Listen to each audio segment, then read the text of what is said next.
I'm going to start with the page 64 measure distance that I'm going to click the map and the measure tool, and then I have the options. I have to go to distance, units, and do miles and kilometers. I don't want feet because it's far away. So now we're going to zooming in South America, and we're going to zoom in, and I have to clear again. All right. Oh, nope. Restart again and zoom out a little bit, and then zoom out a little bit. And the city I have to go is from Lima, and then double click the Rio de Janeiro. Lima, and then Rio de Janeiro. And you double click on it. So notice that the tool provides the current segment as well as the entire path length if you click multiple points. So now we have the segments. That's the measure, and it's close to the book. The sum is around this miles. That's how far away. Anyway. So we're going to clear the result bottom at the top of the measure tool, clear the previous measure, and we can start again. So this one is clear results. And measure distance between other cities on the map. Right now I don't have anything to measure. So then we're going to move on to add a base map. So Esri provides several base maps that you can use in any project. So base maps are like dynamic graphics of paper maps or imagery. They do not have attributes, but they provide a professional appearance to your map and a visual context for your study area. They cover the entire world. So no matter where or at what scale your project is, you can use a base map. Depending on your project, you might choose to use satellite imagery or topographic or street map. The base maps provided by Esri were created collaboratively by several organizations. An organization might create a custom base map that is used for all its projects, or you may decide to not use a base map at all. So we're going to go back to the full extent view. And then we're going to turn off the longitude and latitude. Longitude, latitude, and ocean. Then we have to zoom out a little bit, like this. And we don't need the measure tool. Close it out. And all right. Okay, we don't need the measure tool. Click the measure again. All right, map, measure. I don't need it, alright? Obviously, they still stayed there. Alright, so on the map tab, we're going to get base map. So, that you click the bottom and base map gallery, and we're going to select oceans. And depending on the size of your window, you may need to zoom in slightly to see the new base map. So this is our base map. Base map are hosted by ArcGIS Online. You will not be able to load one if you do not have a good internet connection, which right now I could. So when you zoom in, notice that there are duplicate city labels to avoid, let's see, yeah, there are some duplicate. Let's find some. Oh, the measure tool is still activate. Map, and we have to click where is the palm, view upload, not this one. We don't have to select anything. Oh no, I don't want to do select by attributes. Map, just go back to explore. All right, so instead of like select thing and here you don't do anything, then you just explore. This neat thing still here to help you out. All right. Okay. So when you zoom in, notice that there are duplicate cities. To avoid duplicate labeling, we can either turn off your city's labels or turn off reference oceans. A reference layer that comes with ocean base map, turn off this layer.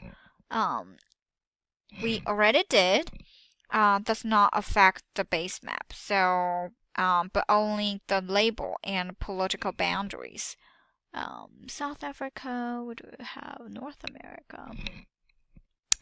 Alright, so it says to remove the ocean background, and in the table of contents, we're going to right click on the ocean and click, let's turn it on and see what happened. Oh, of course. Then we will remove it. Cool. Alright, so package and share the map. So zoom to the full extent, and then we're going to save the project by clicking the save button in the upper left corner of the window. So on the share tab, so we're going to project, and we have a save. Where is the share? Share right here. So it's this icon, share, and the project or map. It's a map.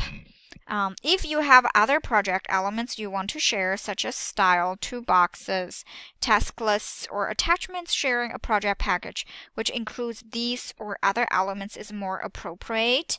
You will learn more about styles and toolboxes and task lists in later videos, the upcoming videos.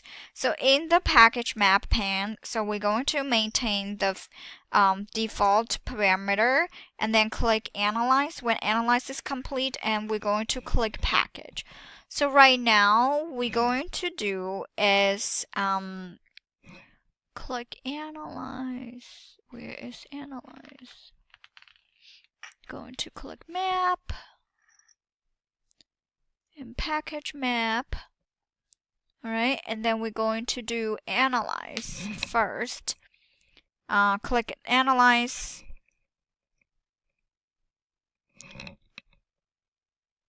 No error is found. Wow, that's fast. Analyze again. Analyzing, oh, the same result. So to package a map, there must be a description in the maps. So package, let's go back to package again. Oh, it's packaging for us. So there must be a description in the map metadata. To access the metadata, right-click the map title in the contents pane and then click property and go to the metadata tab. There must also be a summary and text keywords for searching, which are read from the metadata. If the summary and text are not in the metadata, you may enter them in the package map pane. So go to arcgis.com and log into your account. Find the map package under my content, click the map and share it with any group or individuals you like. So, and now it's map project.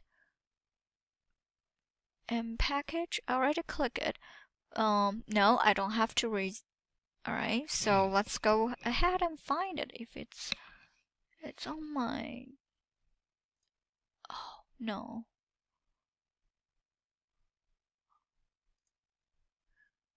My Israel? I have to finish this and then show you. Anyway, so we're going to move on to exercise 3D GIS. So what we're going to do is presenting a three-dimensional map engages your audience and provides a wow factor that your two-dimensional 2D maps may lack. But this is not just about the looks. With the power of 3D GIS, you can visualize and modify skylines, experience realistic topography, and perform 3D analysis, which you have to do in ArcGIS in the previous product. That's cool. So now you can construct sidelines in hilly terrain. So now we're going to do is convert a 2D map to a 3D map here. So we're going to start a new project and add a layer of polygon. So we're going to do is close out everything. Yeah, we're going to save it. And then we are going to go to ArcMap and ArcGIS Pro, start, and then represent. We want to get a layer polygon that represent buildings in the New York City. And then we will use the bookmark tool, and we're going to convert a 2D map to a 3D map, and then extrude features based on the building height attribute to visualize buildings in a more realistic perspective. Now we start with ArcGIS Pro session. Choose a blank template again, or from an existing project, we're going to click the new button at the top of the application. And we're going to create a new project. We don't have to open another. But here, we don't have to choose any template. We're going to create a blank one. Create a new project. Blank.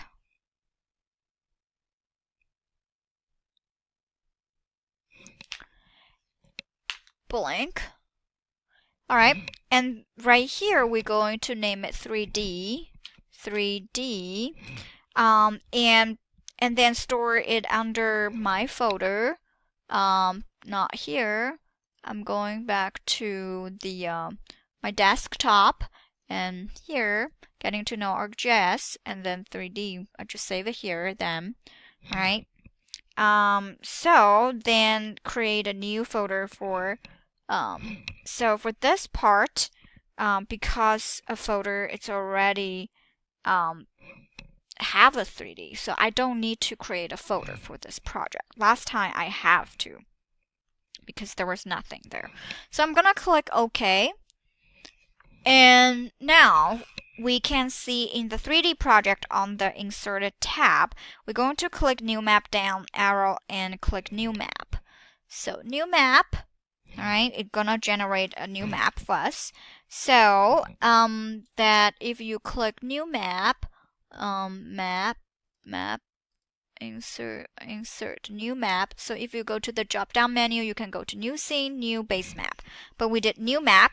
So the ArcGIS Pro modifies the new map default icon to reflect your previous choice. So sometimes it will click only the icon. Anyway, so we're going to add data and create a bookmark.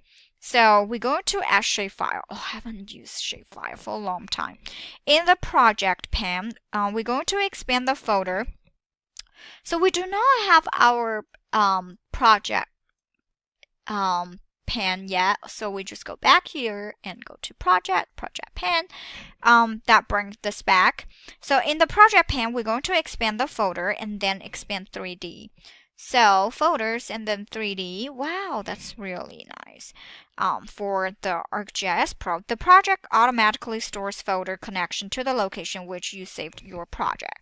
So you may also see an import log folder in your project workspace. So to create additional folder connections, we can right-click folder and then click Add Folder Connection. So we notice that the 3D folder contains a geodatabase and a toolbox, both of which are currently empty and were created automatically when you created the project. You will learn more about this later. That the folder also contains a GIS data file named building shapefile, which is already there, so which is this one, all right? So in the project pane, we're going to highlight building shapefile and then drag and release in the map view. Wow, that's really cool. There. Just let it load, let it load, let it load.